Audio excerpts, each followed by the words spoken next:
Adopté et plus vite que prévu contre toute attente. Le projet de loi sur la réforme des retraites a été adopté au Sénat samedi soir avec 24 heures d'avance sur le calendrier prévu, avec 195 voix pour, 112 contre. Et dans ces voix contre, il y a la vôtre, Nathalie Goulet, bonjour.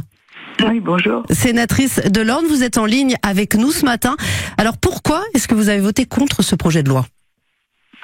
Écoutez, j'avais déjà annoncé que je n'étais pas très favorable. Les débats ne m'ont pas convaincu. Au moment où je vous parle, je voudrais quand même rendre hommage à mes collègues normands de la Commission des Affaires sociales, Céline Brulin, Corinne Ferret et Sonia de la Provôté, qui ont aussi contribué au marathon. Marathon parlementaire, c'est bien ça. Un marathon parlementaire, on a eu plus d'une centaine d'heures de débat et 8900 amendements, je crois. Donc le débat a malgré tout eu lieu. Une obstruction à l'Assemblée qui avait été importante, une obstruction plus cordiale au Sénat, c'est ce que vous avez ressenti ? Non, pas plus cordial, parce que le texte est effectivement très clivant. Enfin, c'est pas la peine de rappeler à quel point il est clivant.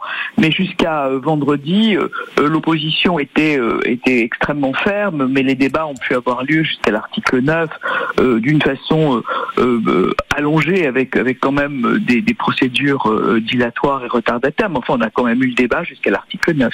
Et vous avez connu, Nathalie Goulet, une mésaventure concernant l'article 7, celui qui est relatif à la hausse de l'âge légal de départ de 62 à 64 ans, un article très important selon vous, pour vous en tout cas, et vous aviez donné procuration pour voter contre. Le vote électronique a dit le contraire. Qu'est-ce qui s'est passé ? C'est une erreur technique. Quand on n'est pas en séance, on peut donner des instructions de vote, et donc le responsable du groupe inscrit nos votes sur une petite carte électronique. Mais vous savez, c'est pour les scrutins publics. On en a eu tellement pendant ce débat. Je lui en veux pas de s'être trompé dans la prise en compte de la consigne de vote. De toute façon, la consigne a été corrigée, évidemment, et puis de toute façon, le vote final est conforme. J'avais voté les amendements de suppression de cet article, dont en toute cohérence, j'ai voté contre l'article 7 du report de l'âge de la retraite, et en toute cohérence, j'ai voté contre le texte tel qu'il est aujourd'hui. Le gouvernement a eu recours à l'article 44.3, on le disait, pour faire passer ce texte. C'est l'article dit du vote bloqué qui permet d'accélérer la procédure. Est-ce que vous avez compris qu'il utilise cet article ? Vendredi matin, les choses sont devenues vraiment très compliquées. C'est-à-dire, je vais vous donner juste un exemple avec l'opposition sénatoriale qui a évidemment utilisé toute la procédure. Il y a pas de, quand les procédures existent, elles sont utilisées. Sinon, ça sert à rien de les avoir inscrites dans le règlement. Mais par exemple, vous avez la commission des affaires sociales a réécrit l'article 7.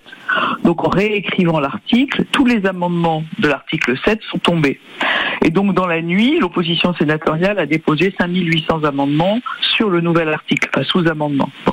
Ce qui fait qu'en fait, jusqu'à vendredi matin et probablement après, on se réveille, on allait se coucher, il restait 1000 amendements, c'est une image, et on se réveillait le matin, il y en avait 3000. C'est une espèce de tonneau des Danaïdes, et je pense que vendredi matin, il y a eu un léger incident de séance, et je pense que le gouvernement, à ce moment-là, a eu peur que le Sénat n'arrive pas à voter un texte, ce qui, de vous à moi, aurait été très ennuyeux pour les institutions, mais ça, on pourra en parler dans une minute, et donc a décidé ce qu'on appelle le vote unique, c'est-à-dire que tous les amendements sont présentés, donc il n'y a pas de frustration de ce côté-là, mais ils ne sont pas débattus. C'est-à-dire que tout est voté en une seule fois. Tous les amendements sont présentés, la commission donne son avis, le gouvernement donne son avis, mais il n'y a pas de débat, vous ne pouvez pas exposer vos opinions, vous ne pouvez pas faire d'explication de vote, et tous les amendements sont votés en une seule fois. Il y a un vote unique. Et le gouvernement avait prévenu qu'il allait accepter 70 ou 72 amendements. Avec nous ce matin, donc sénatrice de l'Orne, Nathalie Goulet. Emmanuel Macron a refusé de recevoir les syndicats. Il leur a écrit un courrier. Ça vous inspire quoi ? Est-ce qu'il aurait dû les recevoir ? Oh, je pense que oui. Mais il aurait déjà dû les recevoir bien avant. Enfin, je pense que tout ce qui concerne la préparation de ce texte a été manifestement insuffisante. Encore une fois, c'est un texte très clivant. Il y a eu un haut responsable politique qui a été nommé au commissaire pour préparer la réforme des retraites. On n'a pas eu la communication de l'avis du Conseil d'État sur ce texte. et on ne sait pas pourquoi le Parlement n'a pas pu être mieux informé de l'avis du Conseil d'État.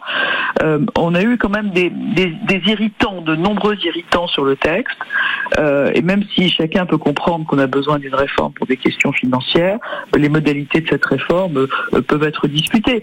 Voilà, on a beaucoup de fraude sociale, on a beaucoup de fraude fiscale, c'est une question de financement, on pourrait imaginer d'autres types de financement.